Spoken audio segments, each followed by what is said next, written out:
आइए आए मेरे दोस्त, आइए। दुनिया चलती है अपने हिसाब से, हम चलते हैं अपने हिसाब से। आइए मेरे दोस्त, आइए। न कोई है साथी न कोई सहारा, सिवा तुम्हारे कोई ना अपना। आए मेरे दोस्त, वैसे तो कल हम लोग बैंकिंग कंपनी में चले गए थे, तो बैंकिंग पर ही रहेंगे, लेकिन थोड़ा सा वेट कीजिएगा, एक मिनट।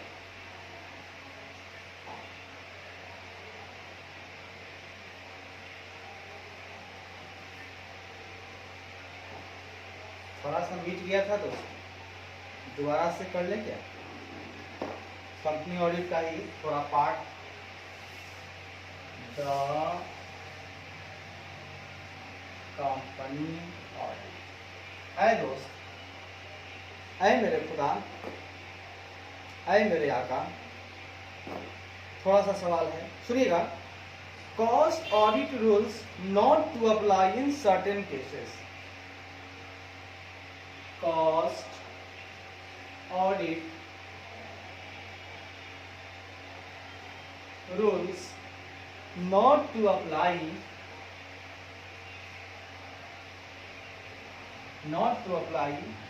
in certain cases।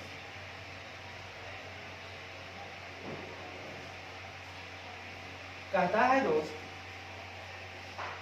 कि लागत लेखा परीक्षक नियम, लागत लेखा परीक्षा नियम,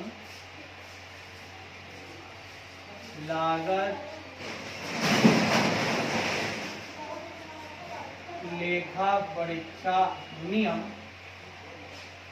कुछ मामलों पर, सर्टेन केसेस, कुछ मामलों में लागू नहीं होंगे।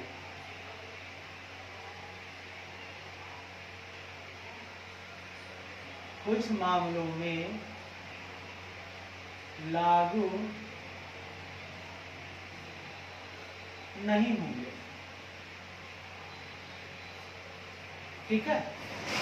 कुछ मामलों में लागू नहीं, जवाब बताएंगे वो कौन सा मामला है दोस्त। आए मेरे आका, आए मेरे खुदा, आए मेरे खुदा, मदद कर मुझे। आइए सर, बात करते हैं the requirement for cost audit under these rules. कहता है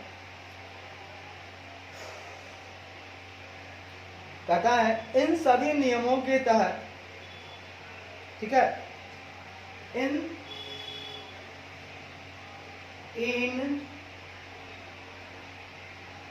नियमों के तहत कॉस्ट ऑडिट, इन नियमों के तहत लागत लेखा परीक्षा की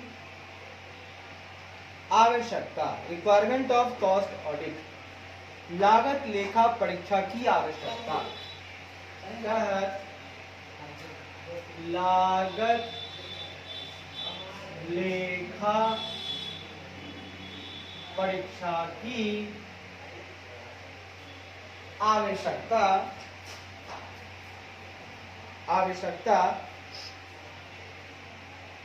shall not be applicable to a company। कहता है उस कंपनी पर लागू नहीं होगी आवश्यकता,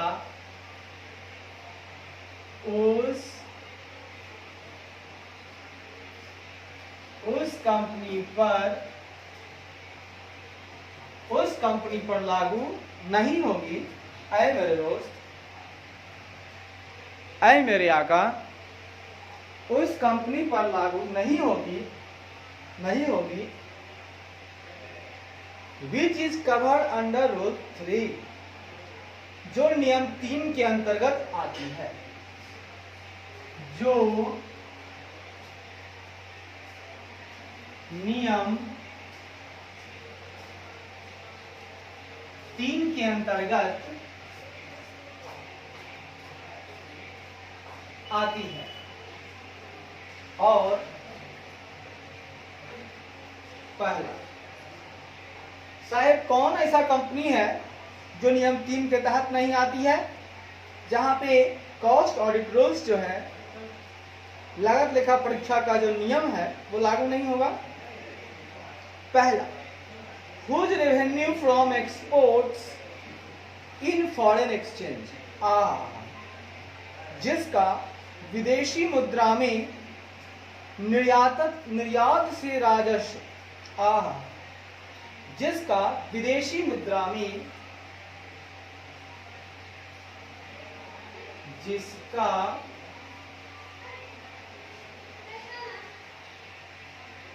विदेशी मुद्रा में, जिसका विदेशी मुद्रा में एक्सपोर्ट मतलब निर्यात, इंपोर्ट मतलब आयात, यानी निर्यात से रेवेन्यू मतलब राजस्व, निर्यात से राजस्व विदेशी मुद्रा में,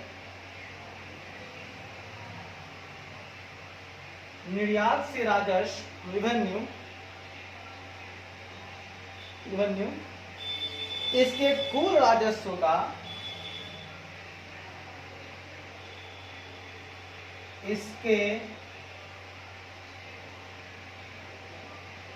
इसके कुल राजस्व का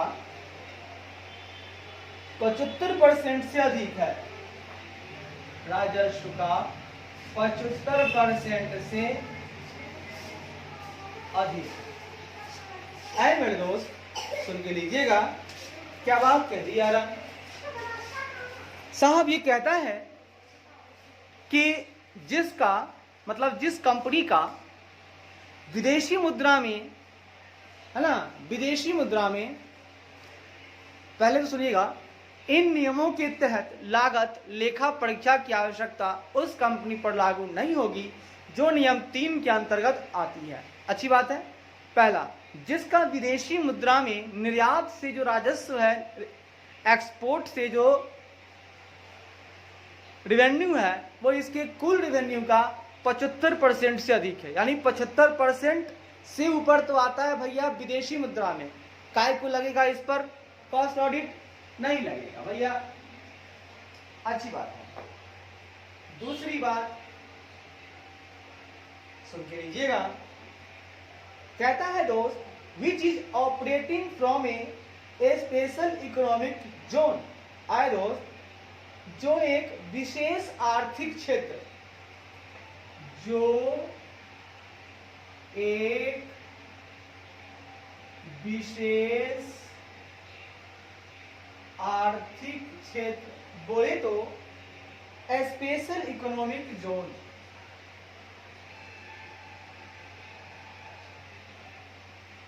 स्पेशल इकोनॉमिक जोन, बोले तो Jammu and Kashmir special economic zone से संचालित हो रहा है, ऑपरेट हो रहा है, संचालित हो रहा है। वाह भाई वाह, क्या बात कर दी यार। जो ऑपरेशन है, ऐसी कंपनी जिसका ऑपरेशन जो है वो स्पेशल इकोनॉमिक जोन से हो रहा है, विशेष आर्थिक क्षेत्र से हो रहा है भैया, जहां इकोनॉमिक जोन स्पेशल इकोनॉमिक मतलब सेक्स से हो रहा है भैया, तेरे ऊपर भी कॉस्ट ऑडिट नहीं लगेगी। वाह भाई वाह, क्या बात कह दी यार। आगे बढ़ते हैं दोस्त।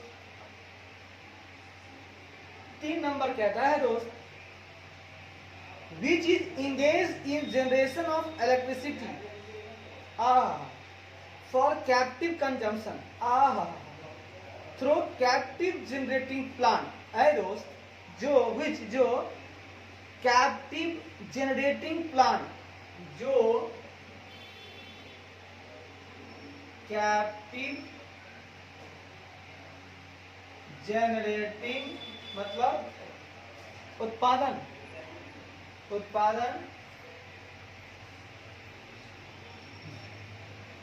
प्लांट मतलब सेट, मतलब जो कैप्टिव जनरेटिंग प्लांट द्वारा या के माध्यम से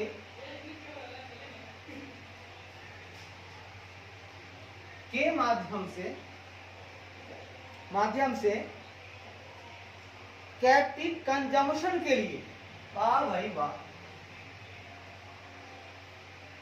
कैप्टिव कंजम्पशन मतलब होता है उपभोग या खपत, यानी जो कैप्टिव कंजम्पशन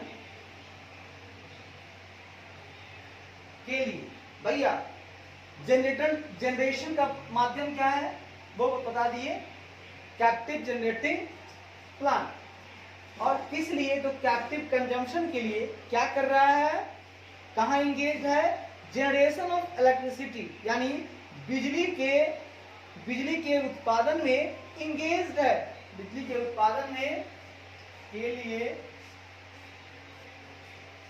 बिजली के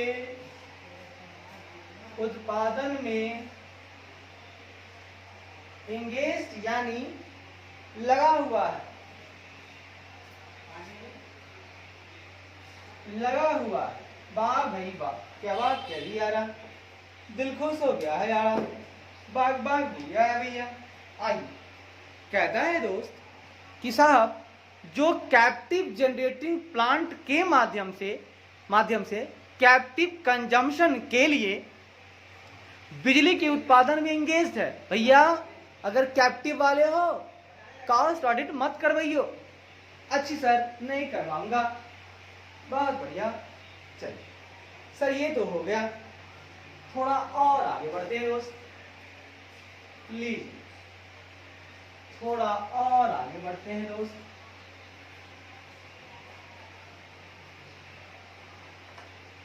थोड़ा और आगे बढ़ते हैं दोस्त, यहां तक तो हो गया यारा, थोड़ा और आगे बढ़ते हैं दोस्त। सर कहता है penal provisions in case of default.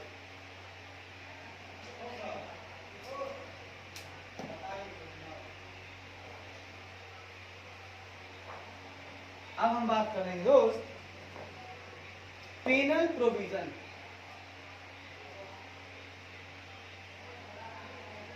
penal provisions in case of default, in case of default। ऐसा डिफॉल्ट के मामले में दंडात्मक प्रावधान, डिफॉल्ट के मामले में दंडात्मक प्रावधान। ले भैया अगर तूने कोई चूक की ना तो लगा दूंगा पेनाल्टी। सर लगा दियो पेनाल्टी। कहता है if any default is made in complying with the provision of this section, यदि इस धारा के प्रावधानों, यदि इस धारा के प्रावधानों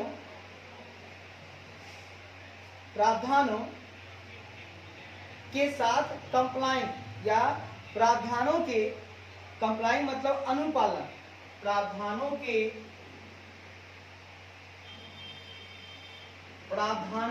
अनुपालन में, प्रावधानों के अनुपालन में इफ एनी डिफॉल्ट, अनुपालन में कोई चूक की जाती है, डिफॉल्ट किया जाता है, अनुपालन में कोई डिफॉल्ट यानी चूक की जाती है,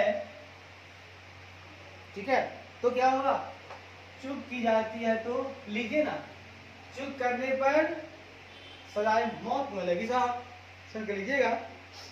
पॉइंट नंबर ए क्या कहता है, कहता है the company and every officer of the company, कहता है कंपनी और कंपनी का प्रत्येक अधिकारी, कंपनी और कंपनी का कंपनी और कंपनी का प्रत्येक अधिकारी। हु इज इन डिफॉल्ट, जो डिफॉल्ट में है, अधिकारी जो डिफॉल्ट में है, shall be punishable in the manner as provided in sub section 1 of section 7। Default में है उसे वह धारा 147, वह धारा 147 के उपधारा 1, 147 के उपधारा 1 में प्रोवाइडेड, मतलब में दिए गए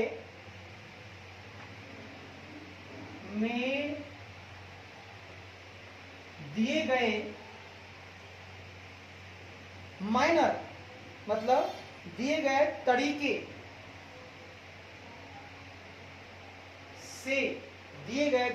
से क्या होगा साहेब? पनिशेबल, से दंडनीय होगा। वाह भाई वाह, क्या बात कह दी यार। सुन के लीजिएगा क्या कहता है हमारा ये सेक्शन। कहता है दोस्त कि यदि इस धारा के प्रावधानों के अनुपालन में कोई चूक होती है तो क्या कंपनी और कंपनी का प्रत्येक अधिकारी, कंपनी और कंपनी का every officer which is in default, जो डिफॉल्ट में है, वह सेक्शन 147 के सब सेक्शन 1 में दिए गए तरीके से दंडनीय होगा। वाह भाई वाह, पर पिछले आपने जितने भी अपराध किए, चूक किए, सजाए मौत मिलेगी आपको धारा 147 में। अरे वाह भाई वाह, क्या बात कह दी यार। आगे चलिए बी पॉइंट, यानी कंपनी और कंपनी के ऑफिसर को कहां मिलेगा सजा? सब सेक्शन 1 में, धारा 147 के सब सेक्शन 1 में। आगे बढ़िएगा। The cost auditor of the company, company का लागत लेखा परीक्षक, कंपनी का लागत, कंपनी का लागत लेखा परीक्षक हु इज इन डिफॉल्ट, जो डिफॉल्ट में है। भाई अभी तक तो कंपनी ही थी डिफॉल्ट में या उसके ऑफिसर ही थे डिफॉल्ट में, अब मेरे प्यारे प्यारे ऑडिटर साहब भी चले गए हैं डिफॉल्ट में। वाह भाई वाह। shall be punishable in the manner as provided in subsection 2 to 4 of section 147। तो में है वह धारा 147 की, वह धारा 147 की उपधारा 2 से लेकर 4, 2 से लेकर 4 में प्रोवाइडेड, में दिए गए, 2 से 4 में दिए गए तरीके से पनिशेबल होगा, तरीके से दंडनीय होगा। लो भैया मेरी बात सुनिएगा गौर से। ए भाई, हमने कहा यदि आप कंपनी हो या ऑफिसर हो, आपको सजा मिलेगी धारा 1 में, सॉरी धारा 147 की उपधारा 1 में, और आप ऑडिटर हो ना, कॉस्ट ऑडिटर, आपको सजा मिलेगी धारा 147 तो होगा ही, लेकिन उपधारा 2 से 4 यानी 2, 3, 4 में मिलेगा आपको साहब। अच्छी बात है भैया, बिल्कुल कर दिया यार। थोड़ा और आगे बढ़ते हैं दोस्त। अब पेनल हो गया, अब आइए थोड़ा और आगे बढ़ते हैं दोस्त। थोड़ा और आगे बढ़ते हैं दोस्त। हम चलते हैं यारा पॉइंट नंबर 15 में, जो कहता है punishment for non compliance. Punishment for non compliance. ए भैया,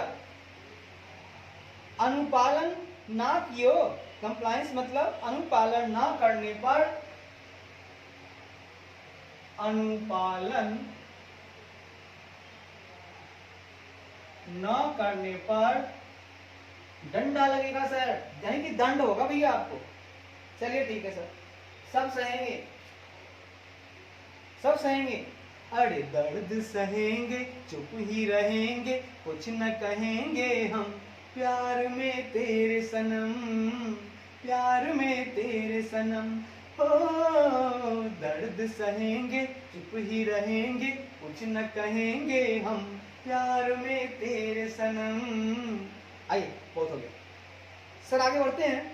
कहता है section 147 of the companies act 2013 prescribes following punishment for contravention. वाह भैया, कंपनी अधिनियम 2013 की,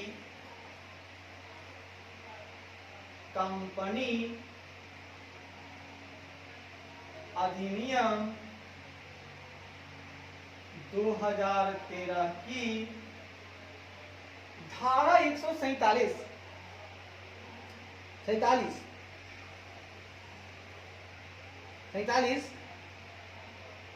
उल्लंघन के लिए, 47 कॉन्ट्रावेंशन मतलब उल्लंघन के लिए फॉलोइंग पनिशमेंट निम्नलिखित दंड निर्धारित करती है। निम्नलिखित दंड निर्धारित करती है। वाह भाई वाह, क्या बात कह रही यार। दंड देगा हमको धारा 147। पहला, आप तो जानते हैं पहला किसके लिए था सर, ये तो कंपनी के लिए था और उसके अधिकारी के लिए। अच्छा भैया सुन के लीजिएगा।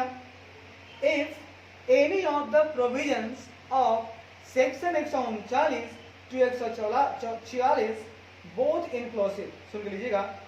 कहता है यदि धारा 139 से 146,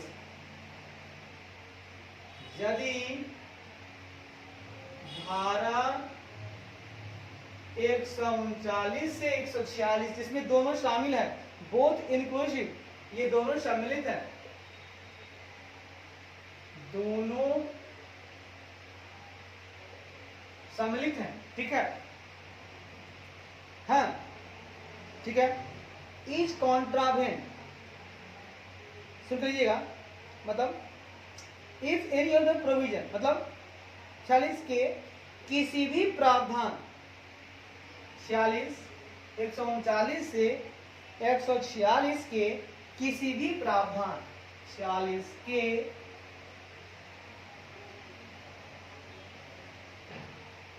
किसी भी प्रावधान का कॉन्ट्रावेंट करना का उल्लंघन किया जाता है, प्रावधान का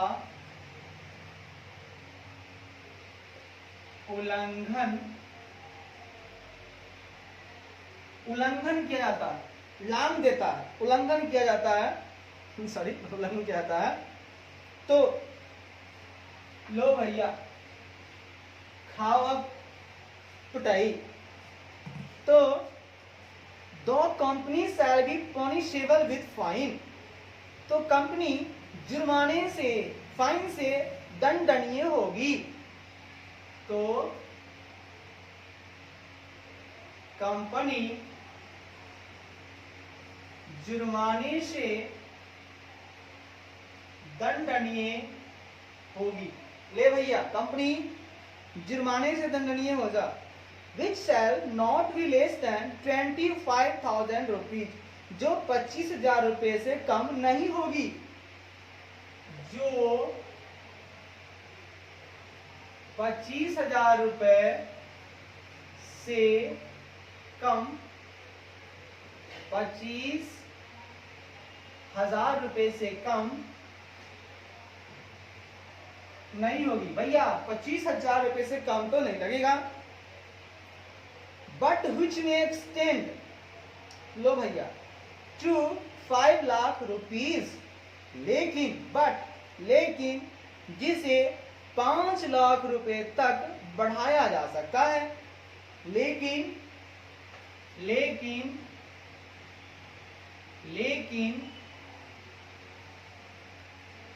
जिसे 5 लाख रुपए तक बढ़ाया जा सकता है। लो भैया, बढ़ा तो देंगे हम। अच्छा, और अब आगे सुनिएगा। और every officer of the company, sir, और कंपनी का प्रत्येक अधिकारी, और रुक जाइएगा,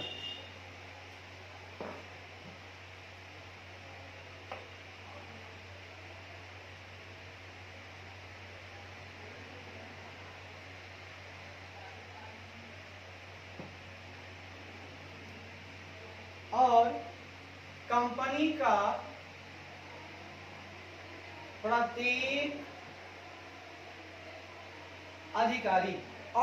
का प्रत्येक अधिकारी,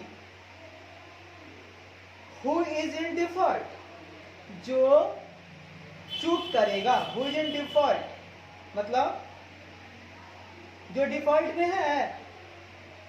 क्या भैया? हु इज इन डिफॉल्ट मतलब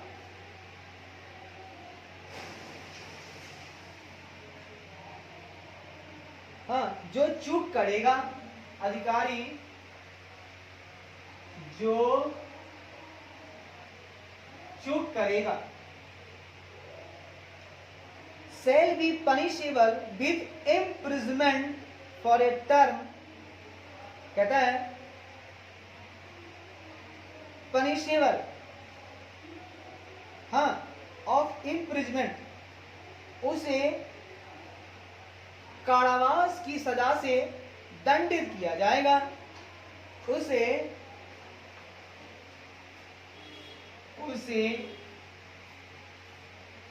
कारावास बोले तो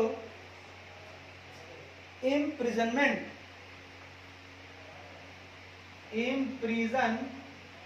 उसे कारावास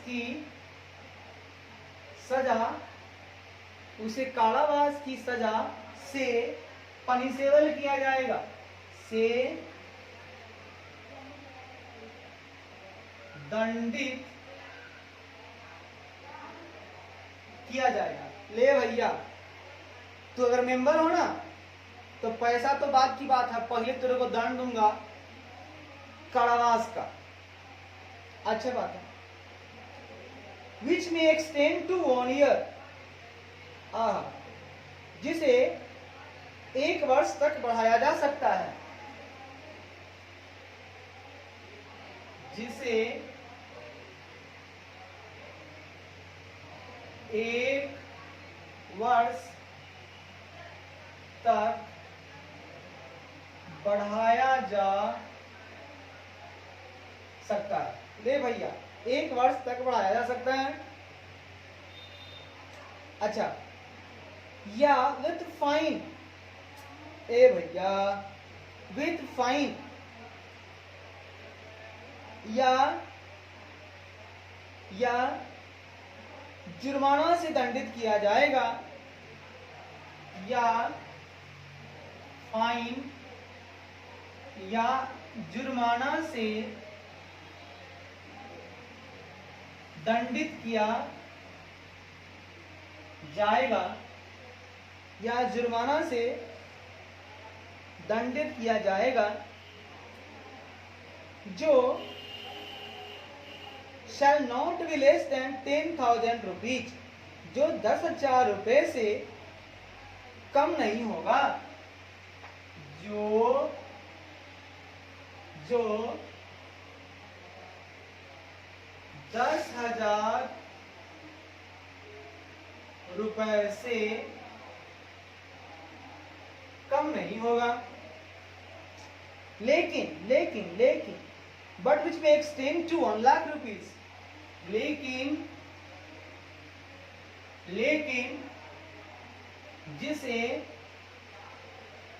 लेकिन जिसे 1 लाख रुपए तक बढ़ाया जा सकता है। लेकिन जिसे 1 लाख रुपए तक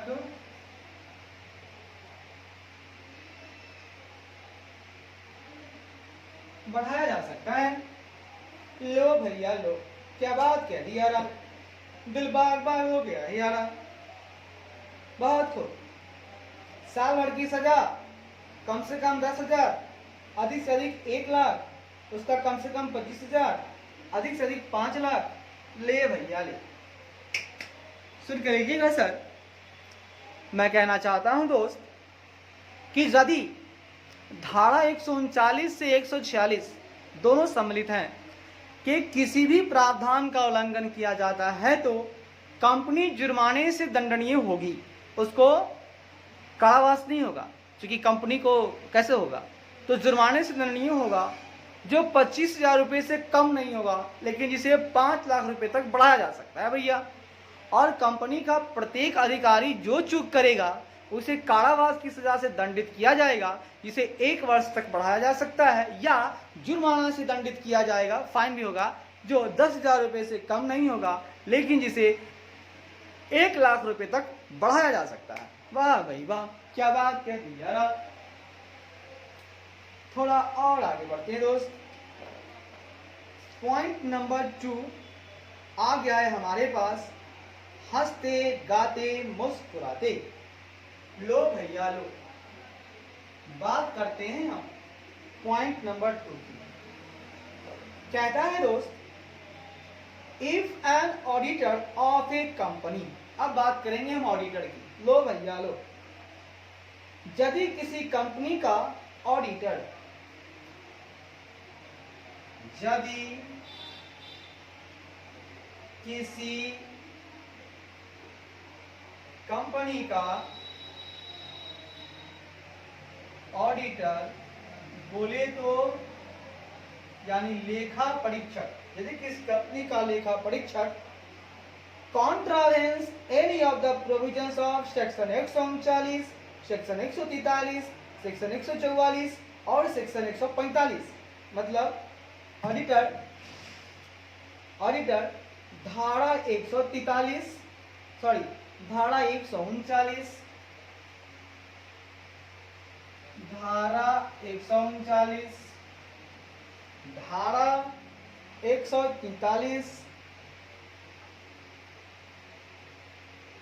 धारा 145, 144, धारा 145 के किसी भी प्रावधान का 45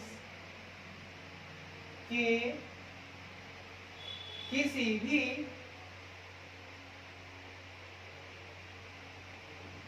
भी प्रावधान का क्या करता है, कॉन्ट्रावेंस, मतलब उल्लंघन करता है साहब।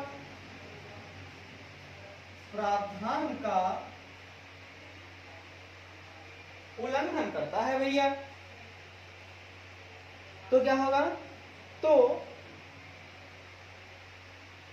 द ऑडिटर, तो ऑडिटर बोले तो लेखा परीक्षक, तो ऑडिटर शैल बी पनिशेबल, तो ऑडिटर को पनिशेबल विथ फाइन, तो ऑडिटर को जुर्माने से दंडित किया जाएगा। तो ऑडिटर को जुर्माने से दंडित, भैया फाइन लगेगा आपको, ठीक है। which shall not be less than 25,000, जो 25,000 रुपए से कम नहीं होगा, जो 25,000 रुपए जो कंपनी के लिए है भैया, सेम जो 25,000 रुपए से कम नहीं होगा भैया, बट विच में एक्सटेंड टू 5 लाख रुपीज, लेकिन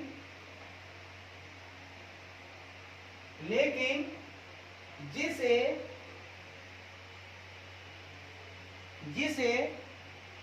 एक्सटेंड टू 5 लाख रुपए, जिसे 5 लाख रुपए, जिसे 5 लाख रुपए या 4 times the remuneration of the auditor, या ऑडिटर के पारिश्रमिक का, या ऑडिटर यानी लेखा परीक्षक के रिम्यूनरेशन यानी पारिश्रमिक का 4 गुना, which is very less, 4 गुना, जो दोनों में कम हो तक बढ़ाया जा सकता है, बढ़ाया जा सकता है भैया। क्या बात कह दी यारा, दिल बाग बाग हो गया है यारा, सुन के लीजिएगा भैया। ये कहता है मेरे यारा कि यदि किसी कंपनी का ऑडिटर यानी कि लेखा परीक्षक धारा 139, धारा 143, धारा 144, धारा 145 के किसी भी प्रावधान का, किसी भी प्रोविजन का कॉन्ट्रावेंस करता है, उल्लंघन करता है, तो ऑडिटर को जुर्माने से, फाइन से पनिशेबल किया जाएगा, दंडित किया जाएगा, जो 25,000 रुपए से कम नहीं होगा। लेकिन जिसे 5 लाख रुपए तो आ गया कंपनी वाला भैया, लेकिन एक जुड़ गया इसमें कि या ऑडिटर की पारिश्रमिक का 4 गुना, अगर 4 गुना हम लेते हैं और अगर 25,000 गुने 4 तो 1 लाख होता है। मान लीजिए सपोज दैट कि उसका 25,000 ही है, ठीक है, तो 25,000 है उसका पारिश्रमिक, तो 1 ही लाख होता है, तो 1 ही लाख नहीं। बट अगर हमको 2 लाख रुपए महीना मिल रहा है और उसका 4 गुना हम करते हैं, 2 चौका 8 लाख, तो 8 लाख और 5 लाख की बात जब आएगी तो 5 लाख ही लेंगे, कि जो दोनों में कम होगा मैं वहीं तक आपको बढ़ा सकता हूं भैया। क्या बात कह दी, लेकिन 25,000 रुपए से कम नहीं होगा यारा। आगे बढ़ते हैं दोस्त, सुन के लीजिएगा, थोड़ी सी चर्चाएं और बाकी है यारा, इस 2 नंबर पॉइंट में ही हम लोग करेंगे दोस्त। लो भैया लो, 2 पॉइंट को थोड़ा और विस्तार करते हैं यारा।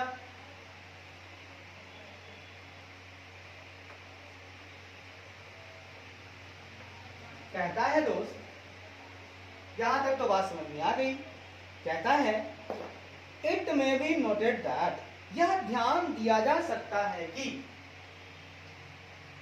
यह ध्यान दिया जा सकता है कि इफ एन ऑडिटर, मतलब यदि किसी ऑडिटर है, यदि किसी ऑडिटर ने, यदि किसी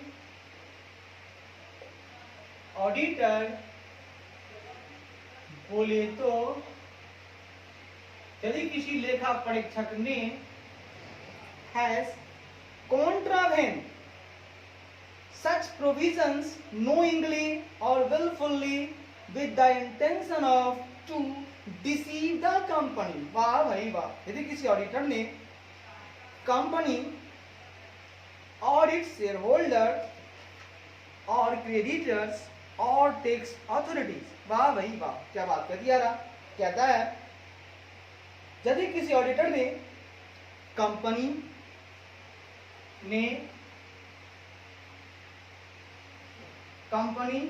सुनिए ना, इसके आगे है, हटाइए ना इसको, जान तो ना, हटाइए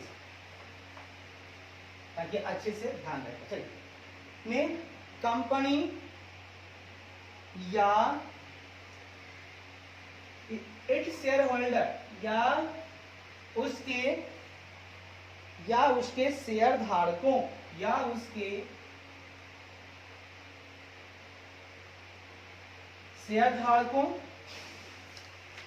या क्रेडिटर्स या लेनदारों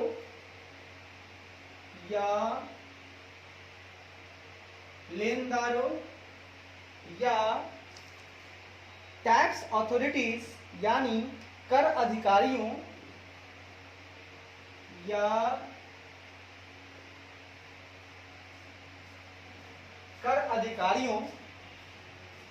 ठीक है, कर अधिकारियों को इंटेंशन टू डिसीव, मतलब धोखा अरे धोखा मिला है मुझे प्यार में धोखा मिला है मुझे प्यार में धोखा। इंटेंशन टू डिसीव मतलब धोखा देने के इरादे से प्यार किया। ओह माय गॉड, धोखा देने के इरादे, इंटेंशन टू डिसीव, धोखा देने के इरादे से उसको धोखा देने के इरादे से नोइंगली या विलफुली, मतलब ठीक है, इरादे से नोइंगली या विलफुली मतलब बिल्कुल सोच समझकर, है ना। नोइंगली मतलब जानबूझकर या सोच समझकर, पूरा एकदम जानबूझकर क्या करता है, कर सच प्रोविजंस मतलब ऐसे प्रावधानों का कॉन्ट्रावेंट करता है, ऐसे प्रावधानों का उल्लंघन किया है, कर ऐसे प्रावधानों का उल्लंघन किया। बाप रे बाप, जानबूझ के उल्लंघन किया है साहब, तो क्या होगा, सजा मौत मिलेगी। तो उसे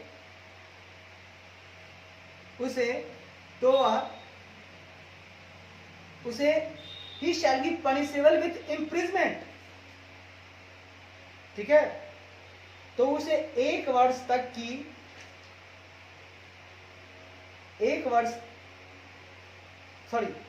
punishment with imprisonment for a term which may extend to 1 year, मतलब तो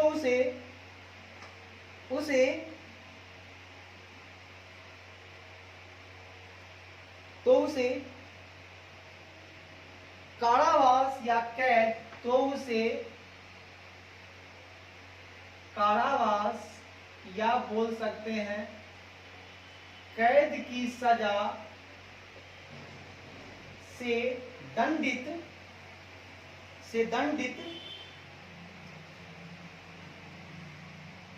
किया जाएगा, जिसे 1 साल तक बढ़ाया जा सकता है, जिसे 1 साल तक बढ़ाया जा सकता है। मतलब 2 महीना, 4 महीना, 6 महीना हो सकता है, मतलब अधिक से अधिक 1 साल तक भैया आपको हम कैद कर सकते हैं। अच्छी बात है। और सुनिएगा, और जुर्माने के साथ भी आप क्या हो जाएंगे, और जुर्माने के साथ मतलब और जुर्माने से भी क्या कहेंगे आप? तो सर जुर्माने से भी दंडित किया जाएगा और फाइन से और जुर्माने से भी दंडित किया जाएगा। ठीक है, जो शैल नॉट बी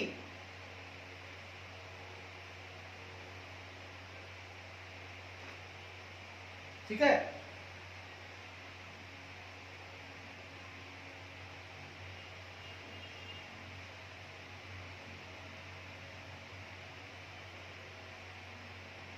किया जाएगा जो which shall not be less than 50,000 rupees, जो 50,000 रुपए से कम नहीं होगा, जो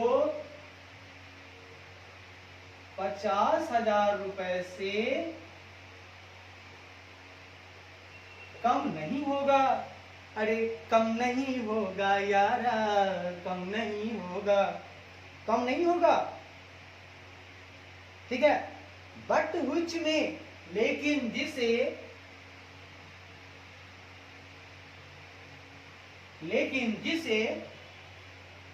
जिसे एक्सटेंड टू 25 लाख, बाप रे बाप, जिसे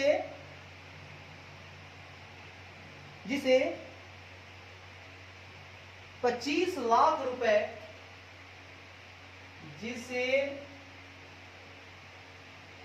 जिसे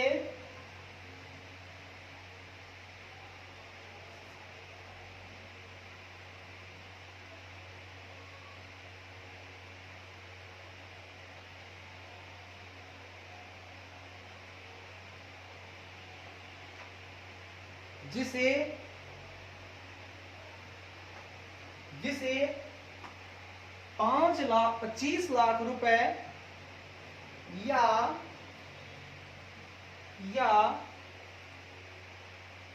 ऑडिटर के पारिश्रमिक का 8 गुना, या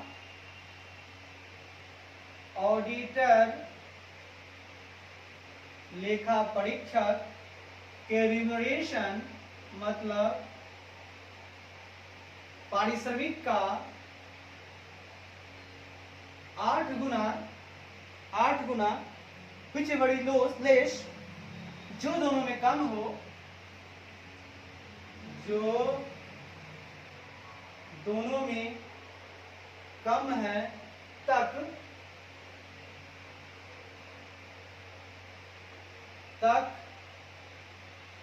बढ़ाया जा सकता है। वाह भाई वाह, क्या बात कह दी यार। सुन के लीजिएगा दोस्त, मैं कह रहा था दोस्त, सुन के लीजिएगा, मैं कह रहा हूं दोस्त कि यह ध्यान दिया जा सकता है कि यदि किसी ऑडिटर ने कंपनी या उसके शेयरधारकों, शेयर होल्डर्स, या लेनदारों, क्रेडिटर्स, या कर अधिकारी को, टैक्स अथॉरिटीज को इंटेंशन टू डिसीव, धोखा देने के इरादे से, नोइंगली या गलफुली, जानबूझकर या सोच समझकर ऐसे प्रावधानों का कॉन्ट्रावेंट किया है, उल्लंघन किया है, तो उसे सजाए कारावास मिलेगा, उसे कारावास या कैद की सजा से दंडित किया जाएगा, जिसे 1 साल तक बढ़ाया जा सकता है साहेब, और फाइन मतलब जुर्माने से भी दंडित किया जाएगा, जो 50,000 रुपए से कम नहीं होगा साहेब, लेकिन जिसे 25 लाख रुपए या ऑडिटर के पारिश्रमिक का 8 गुना, जो दोनों में कम हो, तक बढ़ाया जा सकता है। वाह भाई वाह, क्या बात कह दी यार। चलिए साहब, थोड़ा वेट करते हैं, उसके बाद हम फिर चर्चा को आगे बढ़ाएंगे। बढ़ाना तो पड़ेगा दोस्त, क्योंकि मेरे प्यार की उम्र हो इतनी सनम, तेरे नाम से शुरू तेरे नाम पे खत्म, मेरे प्यार की उम्र हो इतनी सनम, तेरे नाम से शुरू तेरे नाम पे खत्म, मेरे प्यार की उम्र हो इतनी सनम, तेरे नाम से शुरू तेरे नाम पे खत्म, तेरे नाम से शुरू तेरे नाम पे खत्म। लो भाई लो, आइए दोस्त थोड़ी थोड़ी बातें कर लेते हैं, थोड़ी प्यारी प्यारी बातें कर लेते हैं दोस्त।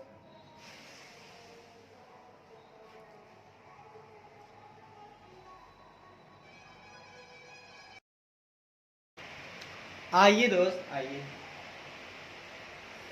थोड़ा और आगे बढ़ते हैं दोस्त। अब हम आ गए हैं धारा 147 के नंबर 3 पर।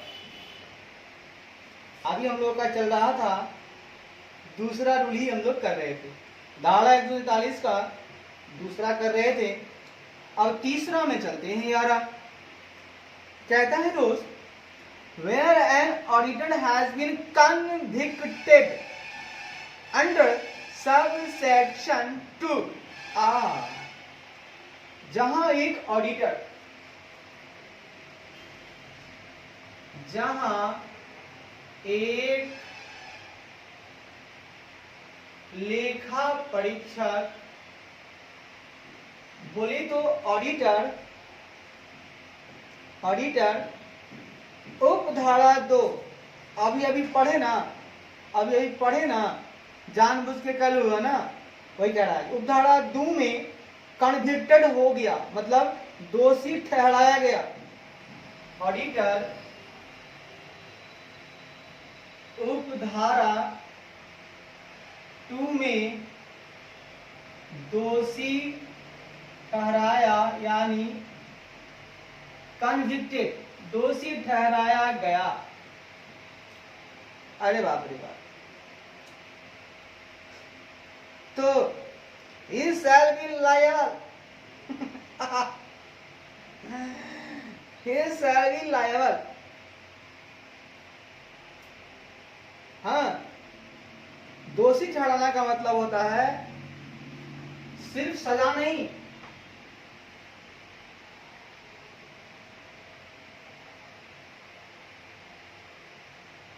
सजा नहीं, मतलब दोष एकदम सिद्ध हो गया भैया, आप तो लगेगा ही लगेगा, फिक्स हो गया, तो वह ही शैल बी लायबल, तो वह निम्नलिखित के लिए उत्तरदायी होगा। तो वह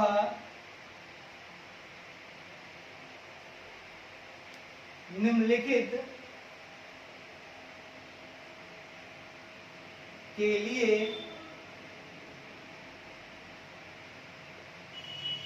उत्तरदायी होगा। ले भैया ले, तुझे मिलेगी सजाए मौत। क्या है तेरी सजा भैया? Refund the remuneration received by him, बाप रे बाप, टू द कंपनी। भैया कंपनी को, हाँ कंपनी को उसके द्वारा, बाय हिम है ना, कंपनी से ले लो ना, हाँ भैया उन्हीं से ले लो। कंपनी को उसके द्वारा, कंपनी को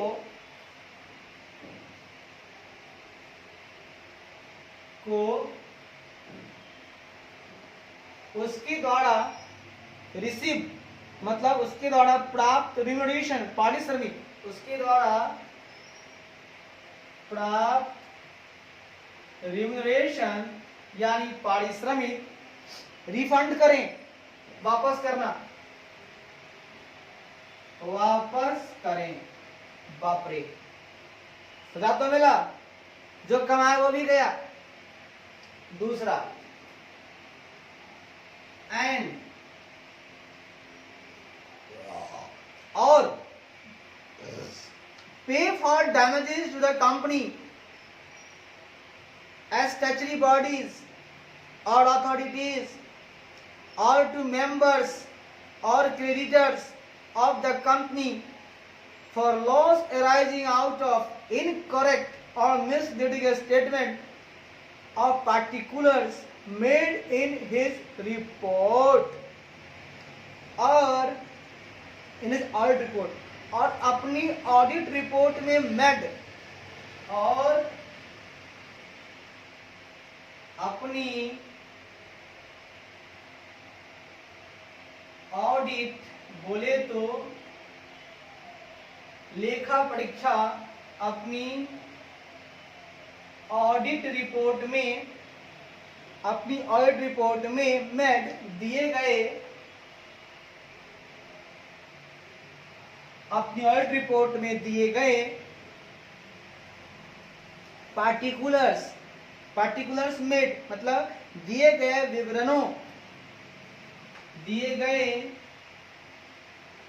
विवरणों अब कह रहा है कि ऑफ पार्टिकुलर्स मतलब विवरणों के कर दीजिए, विवरणों के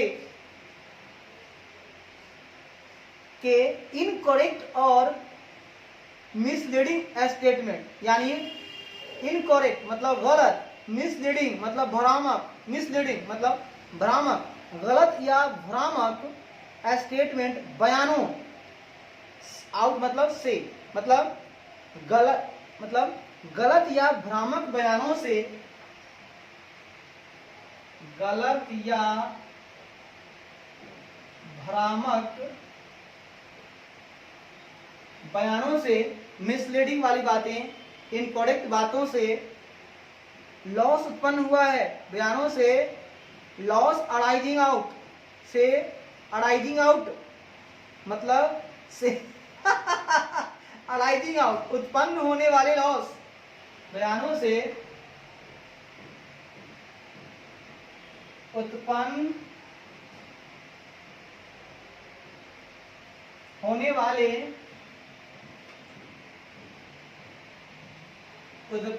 वाले नुकसान फॉर लॉस, नुकसान के लिए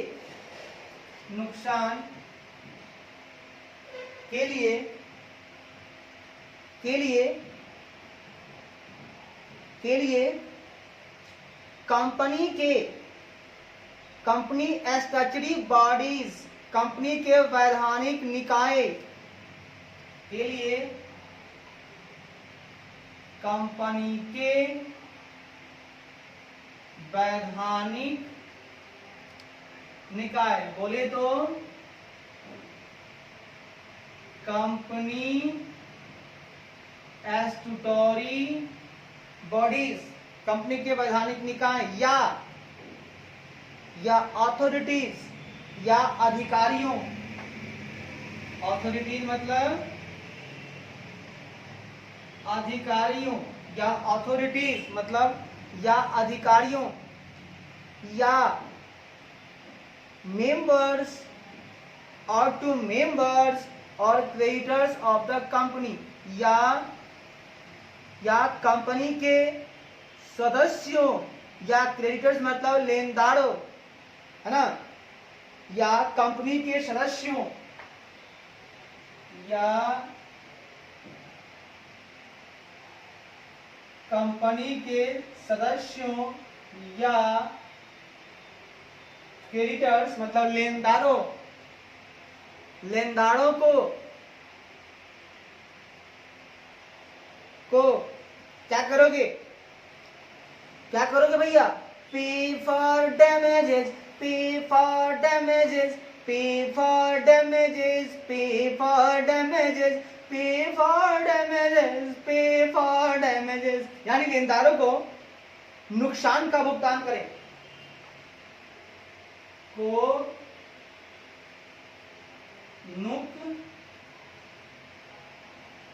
नुकसान का भुगतान करें। बाप रे बाप, बहुत अच्छा बात कहा, दिल बाग बाग हो गया यार। आइए सर क्या कहता है सुन के लीजिएगा। कहता है मेरे दोस्त कि पहला पॉइंट बोला है कि जहां एक लेखा परीक्षक उपधारा 2 में दोषी ठहराया गया है, ठीक है, 2 में, तो सिर्फ सजा नहीं, एकदम दोष सिद्ध हो चुका है, दोषी है ये, तो वह निम्नलिखित के लिए उत्तरदायी होगा। दोष सिद्ध हुआ तो और दे हमको, क्या क्या देगा तुरे ऑडिटर साहब, क्या दोगे मुझे? पहला, कंपनी को उसके द्वारा प्राप्त पारिश्रमिक वापस कर दीजिए। कंपनी जो जो आपको रिम्यूनरेशन दिया है, जितना भी दिया है, आप उसको रिफंड कर दीजिए। साथ ही साथ अपनी लेखा परीक्षा रिपोर्ट में जो भी आपने पार्टिकुलर्स दिया है, उसने क्या क्या किया है, या तो इनकरेक्ट था या मिसलीडिंग आपका स्टेटमेंट था, गलत या भ्रामक बयान से जो भी अराइज हुआ है, लॉसेज उत्पन्न होने वाले नुकसान के लिए आप ना कंपनी के वैधानिक निकाय, कंपनी स्टैट्यूटरी बॉडीज या अथॉरिटीज यानी अधिकारियों, या कंपनी के सदस्यों यानी कंपनी के मेंबर्स, या कंपनी के क्रेडिटर्स या लेनदारों को नुकसान का भुगतान करें। पे फॉर डैमेजेस, पे फॉर डैमेजेस। इन सभी को नुकसान हो गया, आपने गलत बयान दिया, सबको बर्बाद हो गया, सबका नुकसान हुआ, सबका पैसा दो। अरे बाप रे सर, क्या क्या हमसे दिलवाइएगा सर, देते देते मर जाएंगे हम। भाई तो काम क्यों किया ऐसा तूने, देना तो पड़ेगा। चल भैया 147 का 3 तो हो चुका है, अब 4 नंबर में चलते हैं दोस्त। अब चलते हैं हम लोग 4 नंबर में। आइए साहब आइए, बात करते हैं हम लोग 4 नंबर का। क्या कहता है सुन के लीजिएगा। कहता है the central government shell by notification, मतलब द सेंट्रल गवर्नमेंट मतलब केंद्र सरकार, द सेंट्रल गवर्नमेंट मतलब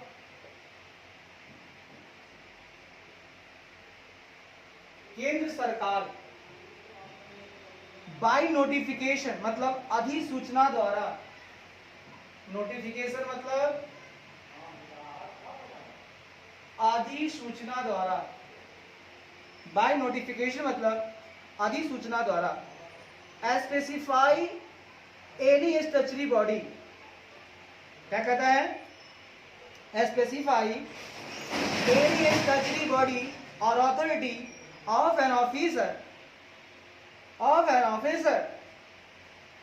prompt payment of damages to the company or the persons under clause 2 of subsection 3 and के बाद दूसरी बातें हैं, पहले यहां तक करते हैं। कहता है दोस्त उपधारा 3 के खंड 2 के तहत, उपधारा 3 के खंड 2 के तहत, उपधारा 3 के खंड मतलब क्लॉज 2 के तहत, उपधारा 3 के खंड 2 के तहत कंपनी या पर्सन्स, कंपनी या व्यक्तियों को के तहत कंपनी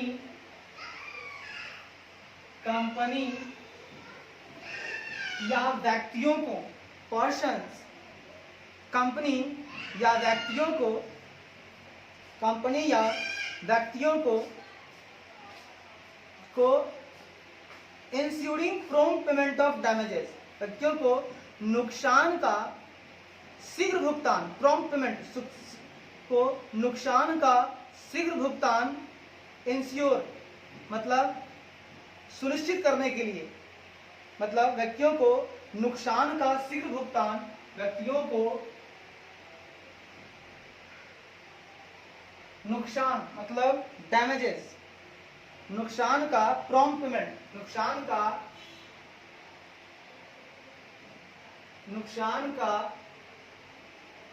शीघ्र भुगतान, नुकसान का प्रॉम्प्ट पेमेंट, नुकसान का शीघ्र भुगतान, इंश्योरिंग मतलब सुनिश्चित करने के लिए, फॉर इंश्योरिंग मतलब सुनिश्चित करने के लिए,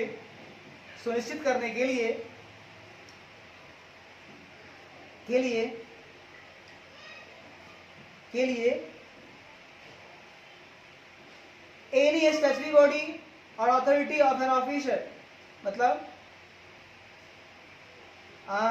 करने के लिए एनी स्टैट्यूटरी बॉडी, किसी वैधानिक निकाय करने के लिए किसी वैधानिक निकाय या ऑथोरिटी ऑफ एन ऑफिसर, ठीक है, या ऑथोरिटी ऑफ एन ऑफिसर मतलब अधिकारी के, ऑथोरिटी मतलब होता है प्राधिकार, ठीक है, ऑथोरिटी ऑफ एन ऑफिसर मतलब या अधिकारी के प्राधिकार, या अधिकारी के प्राधिकार का मतलब होता है ऑथोरिटी ऑफ एन ऑफिसर, मतलब अधिकारी के प्राधिकार, अधिकारी के प्राधिकार स्पेसिफाई करेगा, प्राधिकार को निर्दिष्ट करेगी, प्राधिकार को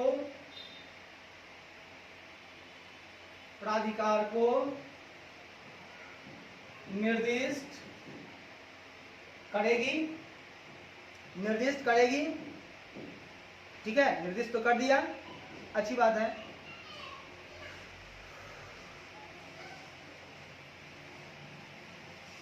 ठीक है, एंड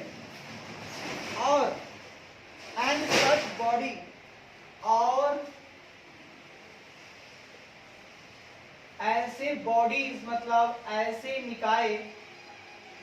ऐसे निकाय कॉमा ऑथोरिटी मतलब प्राधिकरण, ठीक है, अधिकारी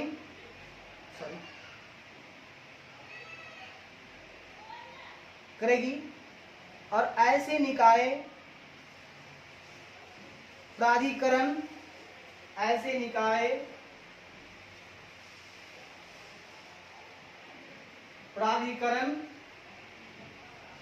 प्राधिकरण या अधिकारी, प्राधिकरण या अधिकारी है ना, शैल आफ्टर पेमेंट ऑफ डैमेजेस, ठीक है, अधिकारी आफ्टर पेमेंट ऑफ डैमेजेस मतलब अधिकारी को,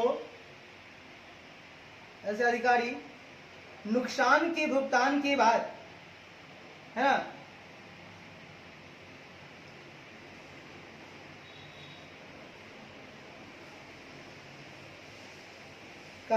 नुकसान के भुगतान के बाद,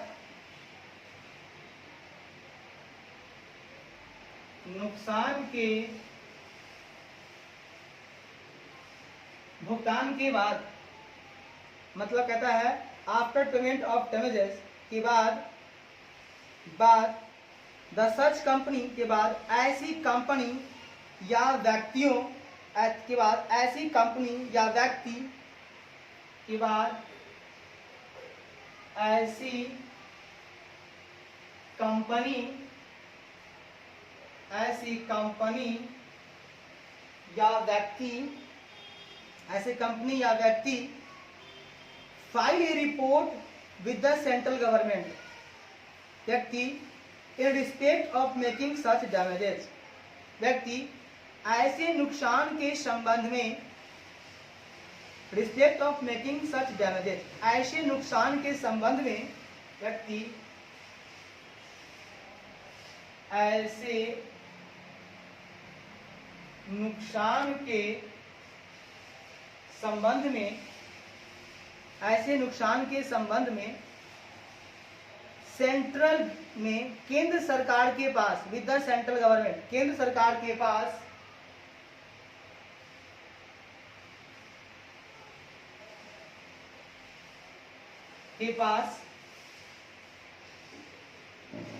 केंद्र सरकार के पास इन सच ए मैनर, उस तरीके से, है ना, उस तरीके से रिपोर्ट दाखिल करते हैं के पास, उस तरीके से रिपोर्ट दाखिल करते हैं एज में be specified in set notification, जो उक्त अधिसूचना में निर्दिष्ट किया जा सकता है, जो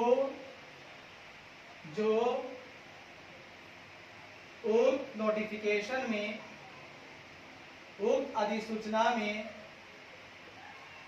निर्दिष्ट मतलब स्पेसिफाई किया जा सकता है।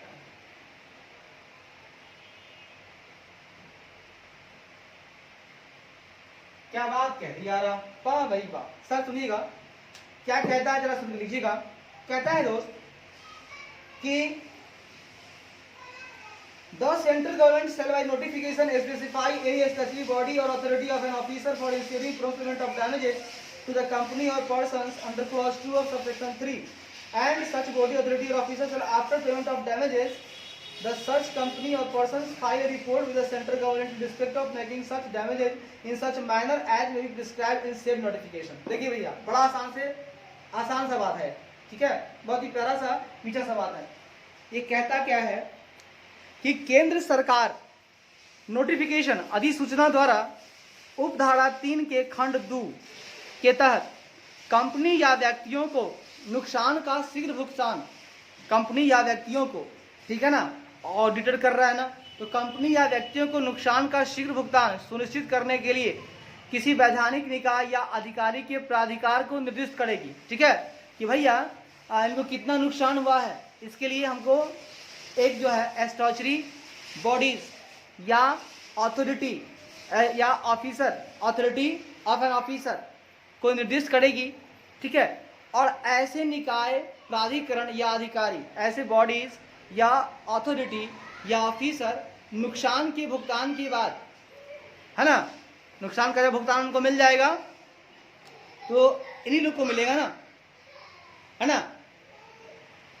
ठीक है, यही है ना व्यक्ति कौन सब है, यही सब है, कंपनी यही सब है। ये सब क्या करेंगे, नुकसान का जब इनको भुगतान मिल जाएगा तो ऐसी कंपनी या व्यक्ति ऐसे नुकसान के संबंध में, इस नुकसान के संबंध में कि कितना का हुआ है नुकसान, केंद्र सरकार के पास उस तरीके से रिपोर्ट दाखिल करते हैं जो उक्त अधिसूचना में निर्दिष्ट किया जाता है। मतलब जो केंद्र सरकार नोटिफिकेशन देती है कि आप इस तरीके से रिपोर्ट कीजिएगा हमको, उसी तरीके से ये पर्सन, ये कंपनी, ये व्यक्ति अपने नुकसान के संबंध में केंद्र सरकार के पास एक रिपोर्ट को फाइल करेगी, दाखिल करेगी। ठीक है, वाह भाई वाह, क्या बात कह दी यार। भैया पैसा भी ले लो और केंद्र सरकार को बता भी दो ना कि कितना लिए हो। वाह भाई वाह, क्या बात कह दी यार। आप सुन के लीजिएगा, हमारा एक लास्ट पॉइंट है धारा नंबर 5। धारा 5 कहता है दोस्त, वेयर, जहां, वेयर मतलब जहां, इन case of audit of company being conducted by an audit firm, audit firm द्वारा किए जा रहे किसी कंपनी के ऑडिट के मामले में, बाप रे बाप, जहां ऑडिट फर्म द्वारा, जहां ऑडिट फर्म द्वारा बीइंग कंडक्टेड मतलब किए जा रहे हैं, द्वारा किए जा रहे, द्वारा किए जा रहे ऑडिट ऑफ ए कंपनी, मतलब इन case of audit of a company, company के ऑडिट के मामले में किए जा रहे, कंपनी के ऑडिट के मामले में, ठीक है, के मामले में comma, it is proved that, यह साबित हो जाता है कि, यह साबित हो जाता है कि, यह साबित हो जाता है कि द पार्टनर और partner of the audit firm, यह साबित हो जाता है कि कि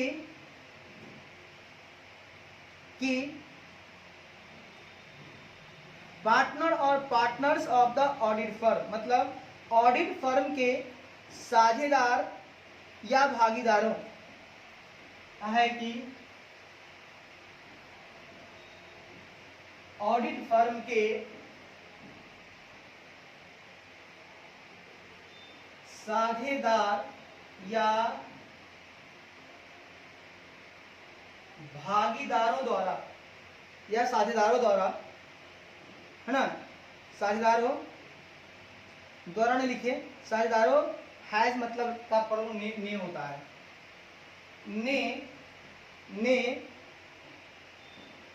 हैज और हैव एक्टेड, हैज मतलब इन्हें सब दो चार कर रहा है तो हैव लगता है, उसका मतलब इन्हें acted in A fraudulent manner, मतलब ने फ्रॉडुलेंट मैनर धोखाधड़ी पूर्ण, fraudulent acted in A fraudulent manner धोखाधड़ी पूर्ण तरीके से काम किया है, धोखाधड़ी पूर्ण तरीके मतलब फ्रॉडुलेंट मैनर, धोखाधड़ी पूर्ण तरीके से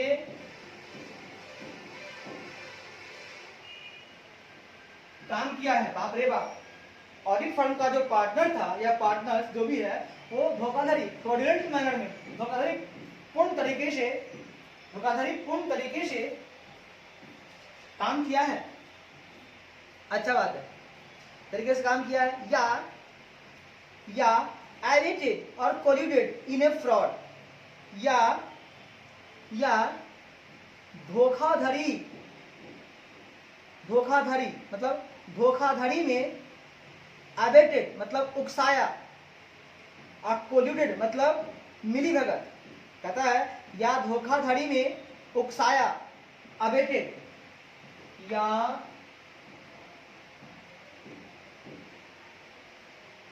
धोखाधड़ी में एबेटेड मतलब उकसाया,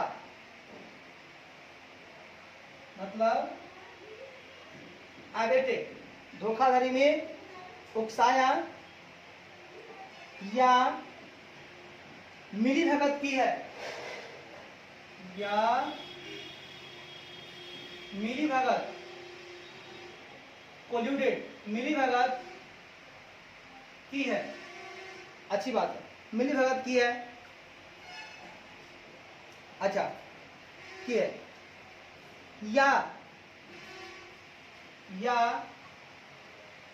या इन रिलेशन टू और बाय द कंपनी, ठीक है,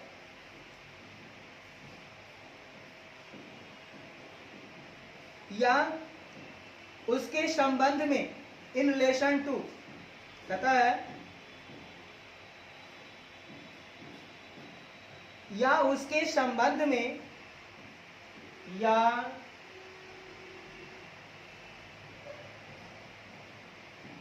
उसके संबंध में, या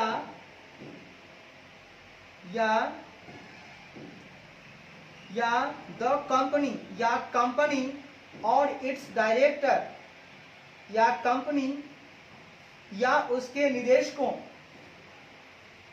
या कंपनी या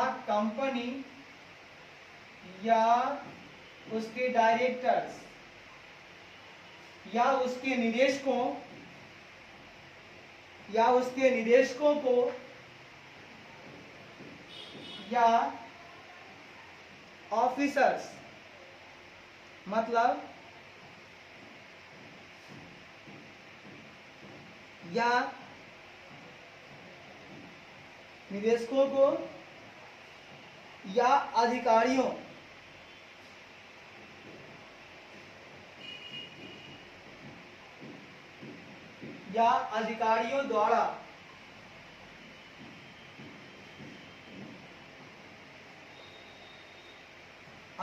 द्वारा, दो लायबिलिटी वेदर सिविल और क्रिमिनल, दायित्व चाहे वह नागरिक सिविल हो या आपराधिक, ठीक है, दायित्व पर दायित्व चाहे सिविल हो या क्रिमिनल, मतलब आपराधिक, सिविल हो या क्रिमिनल, दायित्व चाहे सिविल हो या क्रिमिनल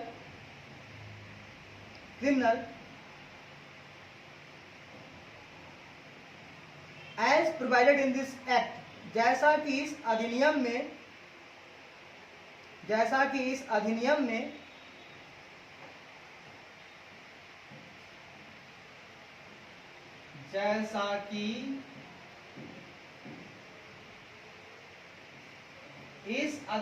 में या in any other law for the time being in force,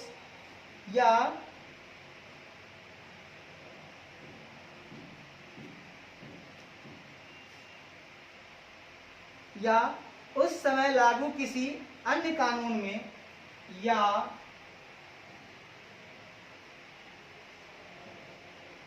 उस समय टाइम इन फोर्स, उस समय लागू इन फोर्स, लागू किसी अन्य कानून में, लागू किसी अन्य कानून में प्रोवाइडेड में प्रदान किया गया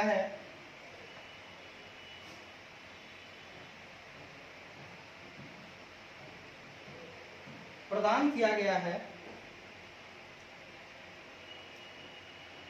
फॉर सच एक्ट, तो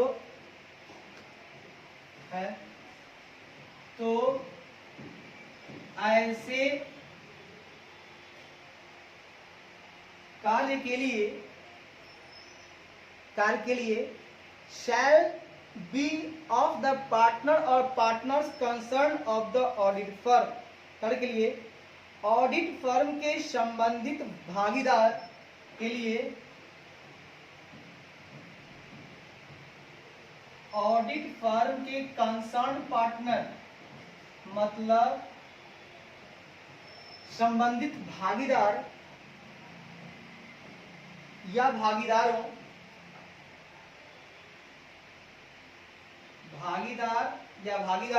साझेदार या साझेदारों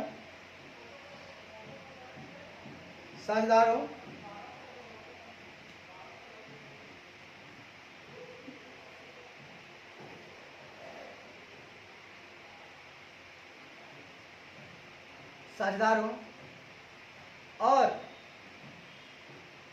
फर्म ज्वाइंटली एंड सेवरली, और फर्म का संयुक्त रूप से या सेवरली मतलब अलग अलग, और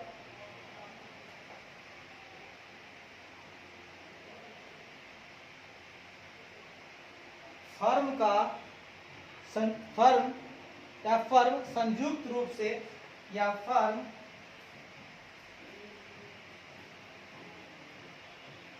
संयुक्त रूप से ज्वाइंटली या सेवरली मतलब रूप से और अलग अलग क्या हो जाएगा,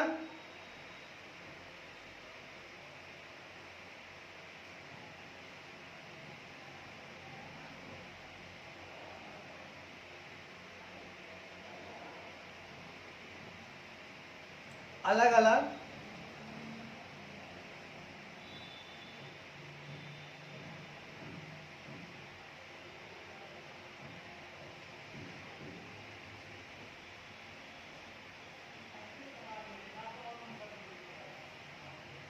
दंड के लिए उत्तरदायी होगा, लिखे ना, अलग अलग दंड के लिए उत्तरदायी होगा। भैया यहाँ दंडे तो मिला है, तो दंडे ना देंगे और कुछ करेंगे, दंड ना देंगे तो और करेंगे, सुनिएगा।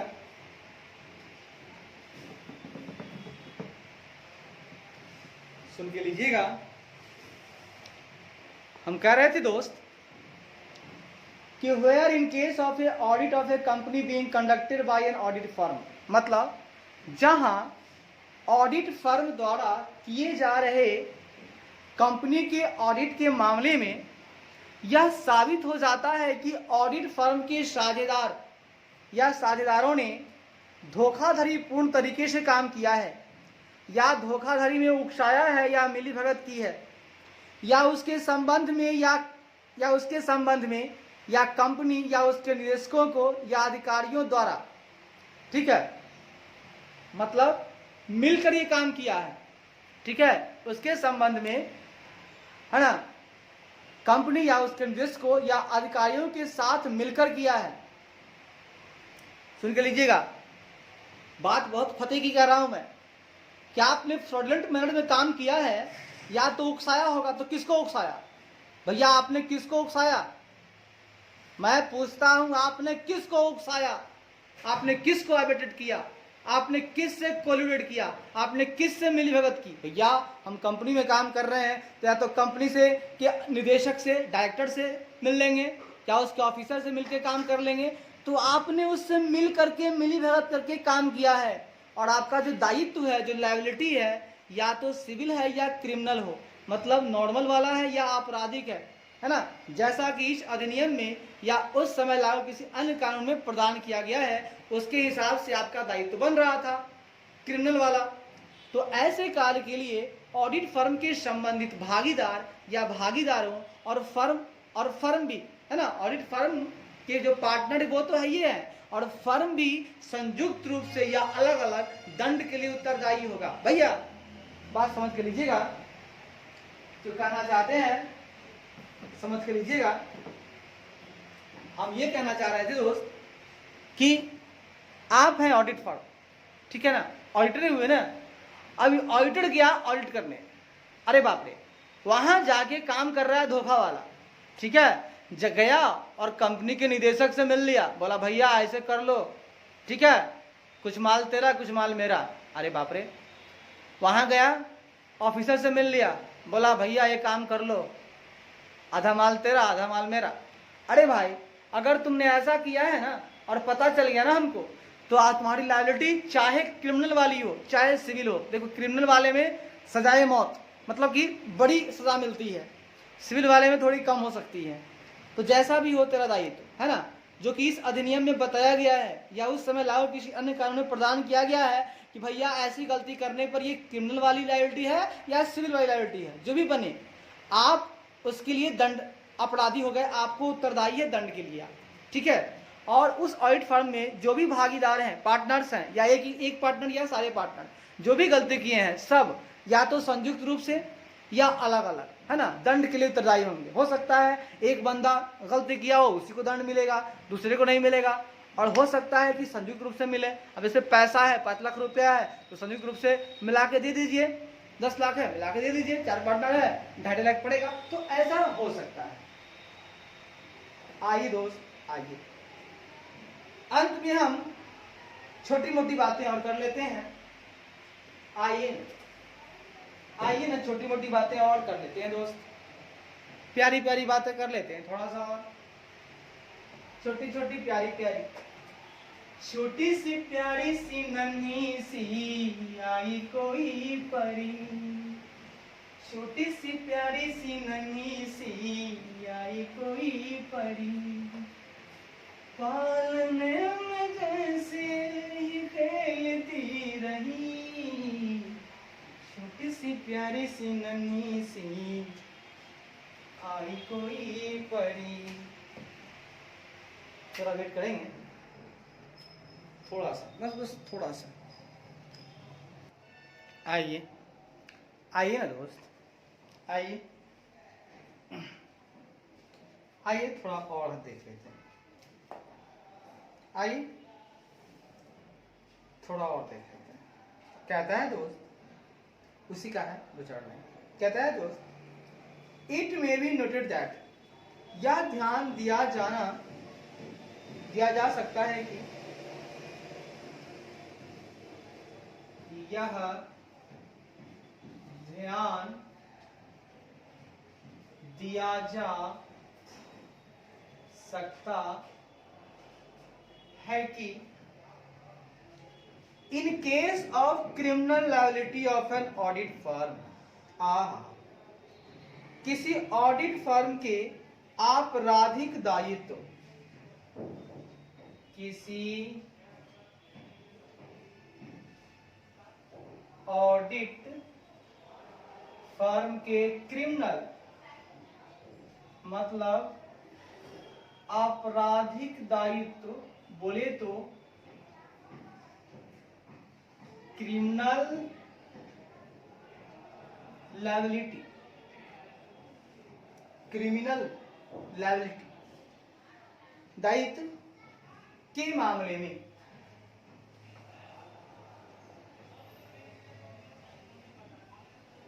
के मामले में इन respect of liability other than fine, मतलब जुर्माना के अलावा अन्य दायित्व के संबंध में,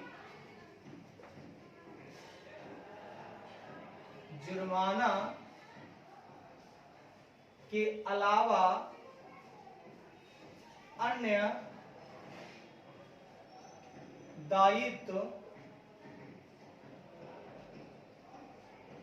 के संबंध में, जुर्माना के अलावा अन्य दायित्व के संबंध में द कंसर्न पार्टनर मतलब संबंधित भागीदार,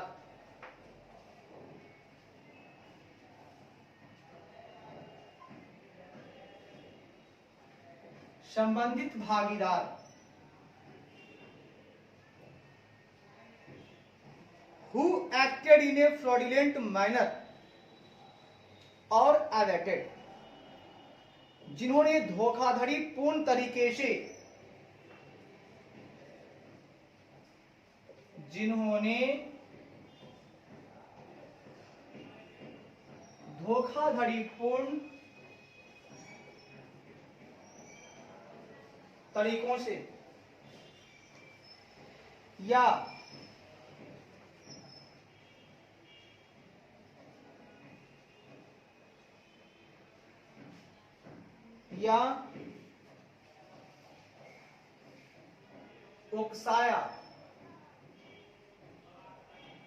उकसाया हो, अवेटेड किया हो, ठीक है, या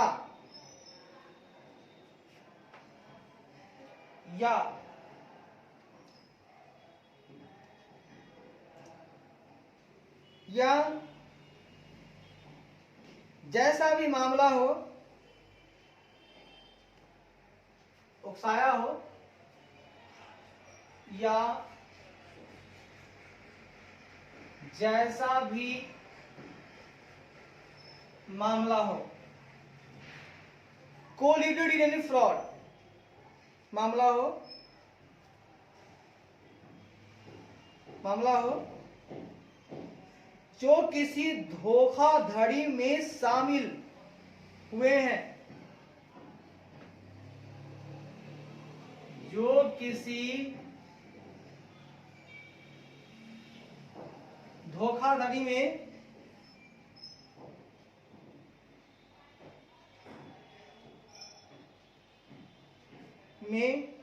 मिली भगत किए हैं,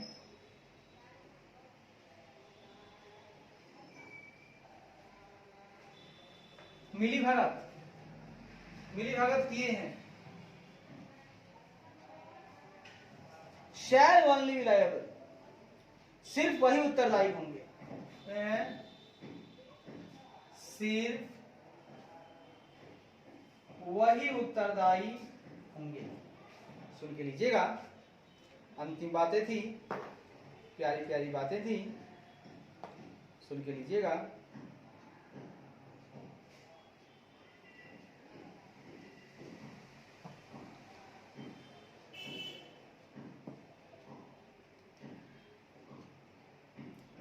कहता है दोस्त, बात को समझिएगा, ये कहता है मेरे दोस्त कि यह ध्यान दिया जा सकता है कि किसी ऑडिट फर्म के आपराधिक दायित्व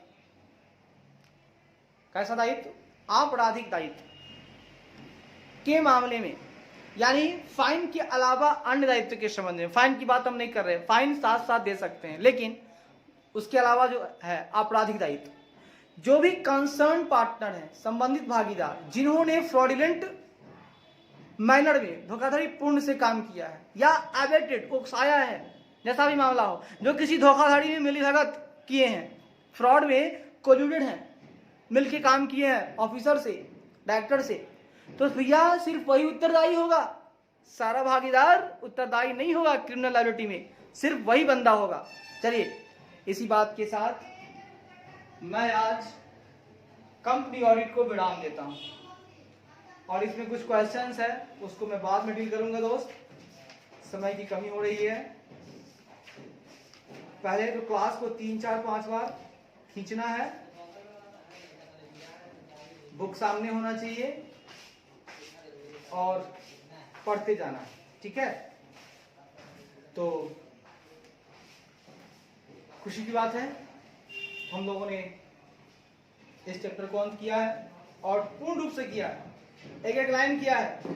अपने स्टडी मॉड्यूल का एक भी लाइन नहीं छोड़ा है हमने, पूरी लाइन को हमने पूरी ईमानदारी से, पूरी तल्लीनता के साथ हमने खत्म किया है। इसमें पेज था 1 2 3 4 5 6 7 8 9 10 11 12 13 14 15 16 17 18 19 20 21 22 23 24 25 26 27 28 29 30 31, दोनों तरफ मिला के 31 उतना 62 पेज था सर। हमने 62 पेज को मिला दिया, हम लोगों ने खत्म कर लिया। चलिए